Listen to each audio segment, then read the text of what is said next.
कसे काय म्हणते इतर जय आणि मी दोघं पण रेडी झालेलो. पप्पानी आपली रिक्षा घेतली आणि आणून सोडल्याने मित्राच्या घराकडे. मित्राची बाईक घेतलं, शिरोडे बाजार क्रॉस केलं आणि आपण येऊन पोचलो वेंगुर्लेमधील या मिठागरांजवळ. मीठ कसा बनतात बघूच्यासाठी.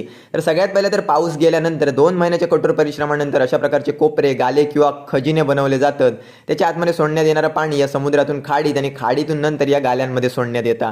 आणि जोपर्यंत त्याची डिग्री ही 22 ते 24 पर्यंत पोहोचणार नाही तोपर्यंत एका गाल्यातून दुसऱ्या गाल्यात असं करत करत पाणी नंतर फायनली जेव्हा 24 डिग्री होतात तेव्हा या खजिन्यांमध्ये सोडण्यात येतात. नंतर योग्य हवामानानुसार आतमध्ये मीठ रेडिओ स्टार्ट होता व नंतर दात असलेल्या हत्याराच्या सहाय्याने मीठ सुटसुटीत म्हणजे वेगवेगळ्या केला जातात. त्याच्यानंतर या हत्यारा आमच्याकडे मालवणी भाषेत सान्ना असं म्हणतात. त्यांच्या माहितीनुसार या हत्याराच्या सहाय्याने मीठ सगळ्या साईडला गोळा केला जाता व एका दिवसानंतर त्या मीठ काढून बंधाऱ्यावरती ठेवण्यात येतात.